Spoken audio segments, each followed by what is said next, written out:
Saya menyampaikan paparan yang hari ini berfokus kepada pemberian kewenangan bagi pemerintah daerah dalam menyelenggarakan pembelajaran pada semester genap tahun ajaran dan tahun akademik 2020 ke 2021. Mohon izin paparan.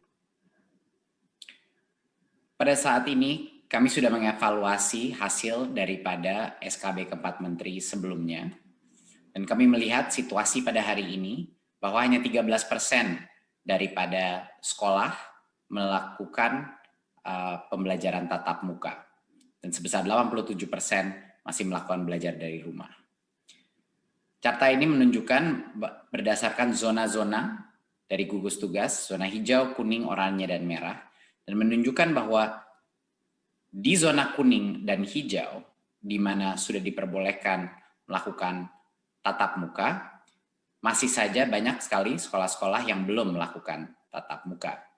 Dan ini disebabkan beberapa faktor, tapi ini juga menunjukkan bahwa proses untuk persiapan checklist, proses untuk persiapan protokol sekolah tatap muka, itu membutuhkan waktu dan membutuhkan disiplin yang tinggi.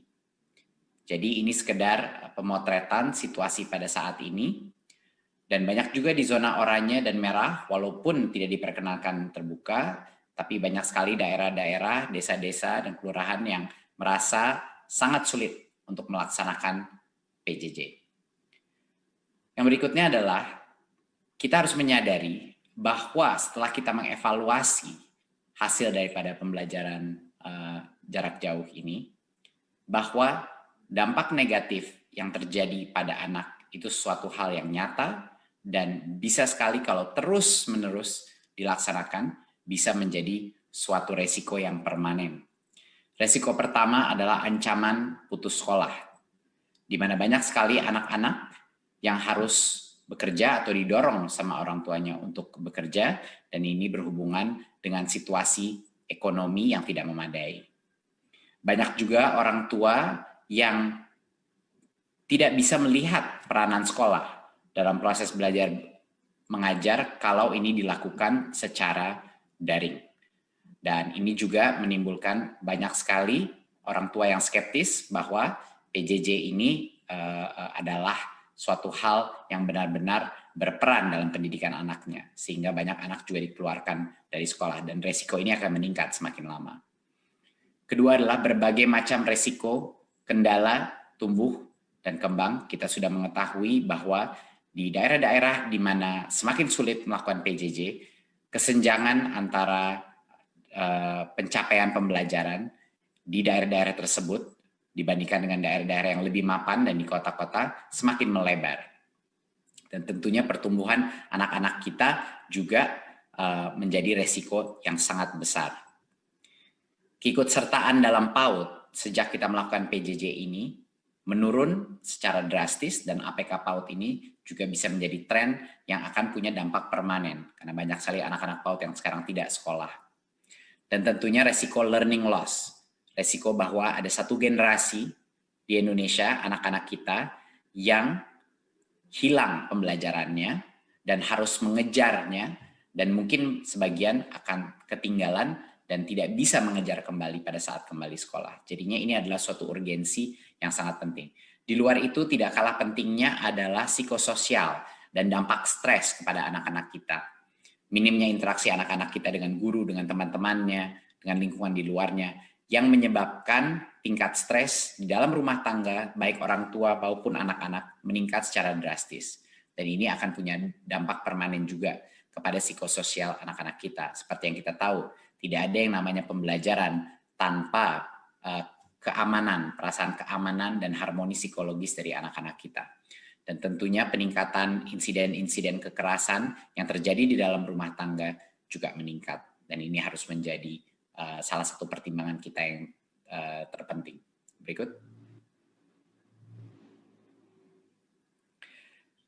Penentuan kebijakan ini harus berfokus kepada daerah. Kami terus mendapatkan berbagai macam permintaan dari berbagai macam kepala daerah, kepala dinas untuk meminta pada pemerintah pusat bahwa walaupun zona itu ditentukan per kabupaten, ada banyak sekali desa-desa, ada banyak sekali kecamatan-kecamatan yang menurut evaluasi mereka relatif aman, dan desa-desa tersebut sangat sulit melakukan PJJ.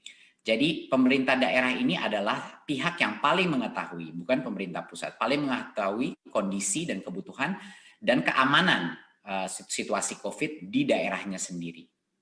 Kondisi dan kebutuhan dari setiap kecamatan atau desa kelurahan dapat bisa sangat bervariasi ya dengan satu dan lainnya.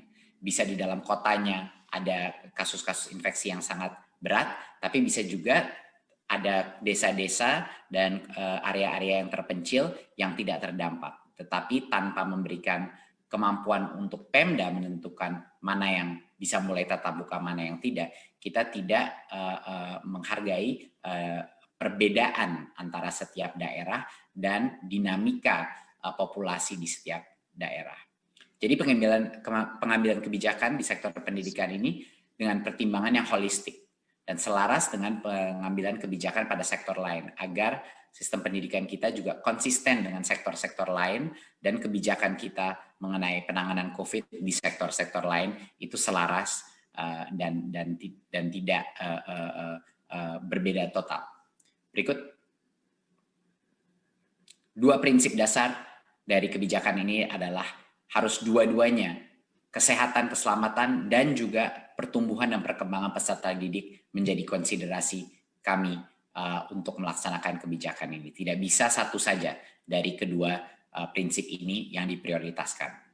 Berikut.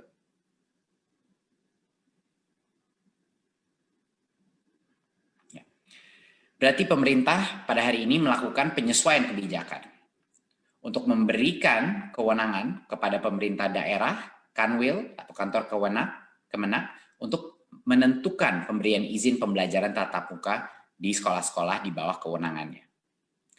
Pemberian izin ini bisa saja secara serentak ataupun bertahap, tergantung kepada kesiapan masing-masing daerah sesuai dengan diskresi kepala daerahnya, berdasarkan evaluasi kepala daerahnya, mengenai mana yang siap, mana yang tidak, dan tentunya kesiapan sekolah masing-masing dalam menentukan, dalam memenuhi semua checklist untuk melakukan tatap muka dan juga melaksanakan protokol kesehatan yang sangat ketat.